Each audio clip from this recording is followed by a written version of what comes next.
Nsheppard. Justin Ethridge, Georgia man, making a debut right here, mid-Georgia Bull Bash. You got some bull rides on board. This is the man that can do it. Ethridge, stay with him. Stay with him. You got him. You got him. There it is. Get out of there. Neal Nsheppard here at Akins Ford in Winder, Georgia. Got a special guest today, Justin Ethridge, my man right here, a legit. He is so legit. Justin, how old are you? I'm 24. And what do you do? What is your occupation? I ride bulls for a living. Say what? I ride bulls for a living. Crazy. That sounds dangerous.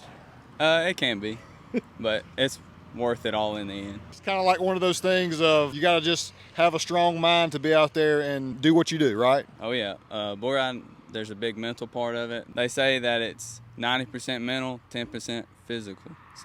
And that could be said about so many things in life. The mental aspect keeps us from doing things that we want to do, that we believe that we can do. So you having the belief that you can go out there and do something like taming that bull is pretty impressive. I respect you naturally for that, and that's great. Now, as far as the partnership that we have here at Akins, can you tell us a little bit about that, as far as just us trusting in you and wanting to get behind you and support what you're doing? Akins is a big part of helping me get down the road. It takes a big pressure off my back as far as expenses and travel-wise. I'm on TV every weekend, so it's plastered all over my body on cameras, 4 or 5 cameras on me at one time. So it means a lot to us, and when we select people that we want to partner with, of just, are you a good human being? Do you represent the Akins and Wild Willies brand in the proper manner? And obviously, naturally, you do that. Is there someone here that's kind of special to you? Does somebody work here maybe that? Oh yeah. Who is that? My mom. Who's your mom? Christy Bullock.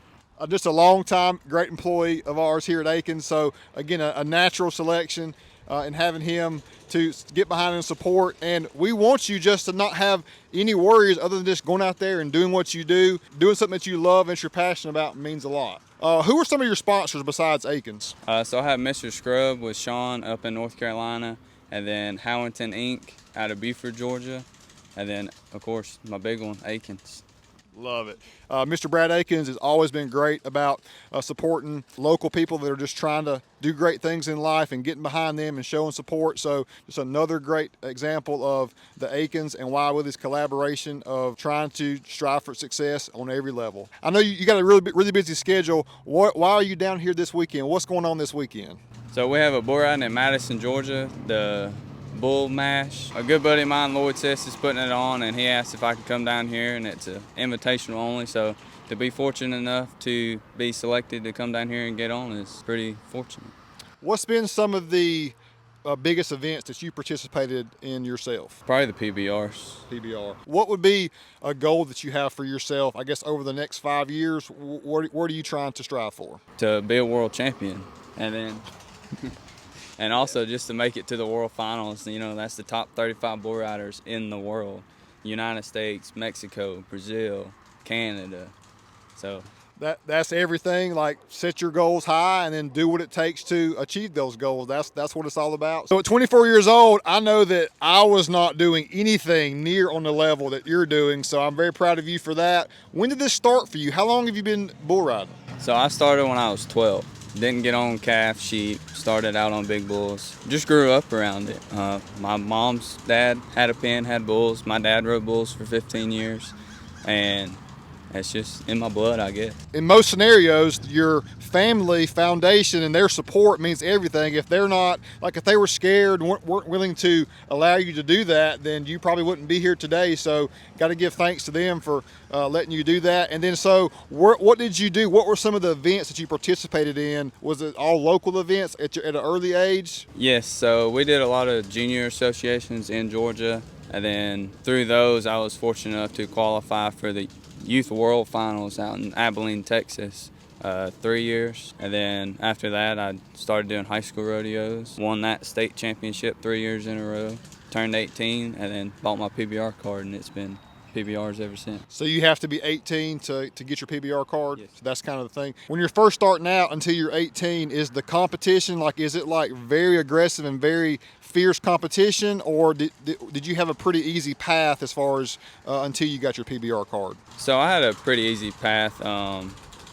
Not the one to brag, but I've won pretty much all the amateur rodeos in the Southeast. So I wanted to take that next step and get that harder competition, and it makes you feel good when you do good at one of those events. That's a great point. If you're winning everything easily, you're really not going to be able to push yourself to your potential if you're not challenging and facing other great competition. So that's great that you went out and did that. Can you educate some of the viewers on what entails an event as far as how many rounds do they have and what's the overall goal when you're bull riding? Is it 8-second rides? Is that the overall goal? Just kind of educate people on that. So usually a PBR is, or any bull riding event, most of them are 2-day events. So you want to ride your bull for 8 seconds. If you don't ride him 8, you don't get no score. You don't win nothing. If it's a 2-day event, they'll take the total score from 2 rides if you ride 2, and then they'll more than likely take the top 10 back to a short round. So which the short round is the top 10 bulls at that event versus the top 10 guys at that event. And then whoever has the highest score at the end is the winner. And they score them based off of how hard the bull bucks, how well the guy's in control. And they score them from 1 to 50 points for the bull, 1 to 50 points for the rider. Total score of 100. Got you. So everyone's not riding the same bull necessarily? Okay. So, but that means that they're judging that based on if one bull's not bucking as much as the other one, then obviously if you're riding one that's bucking more, then they'll account for that in the scoring. It used to be all like hand-picked drawing, but now it's all pretty much computer-based, so it's all randomized drawing. So it really is the luck of the draw, and you just have to do good if you draw a good one.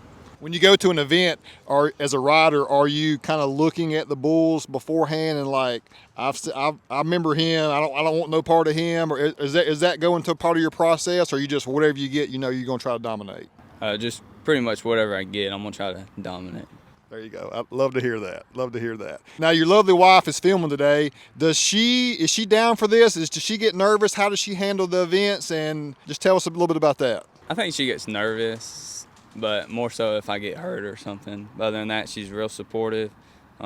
She stays home a lot with our little boy Brex, taking care of him while I'm out on the road every weekend. How old is he now? He'll be 3 in April. Does he know what Dad does? Does he kind of get excited about that? You dress him up in the boots and swag too, or? Oh yeah, he watches me on TV every weekend. He loves it. That's big time. Christy's very proud of you too, and she showed us when you be on TV, and I've tuned into you a few times also. It's a great thing to see you out there doing what you love, man. That means a lot. Appreciate it. Yep. Stay tuned for more as we follow him along this season, and look for more collaborations and information, some future podcasts as well. We'll be supporting you, and we appreciate you so much. Appreciate it. Thank you.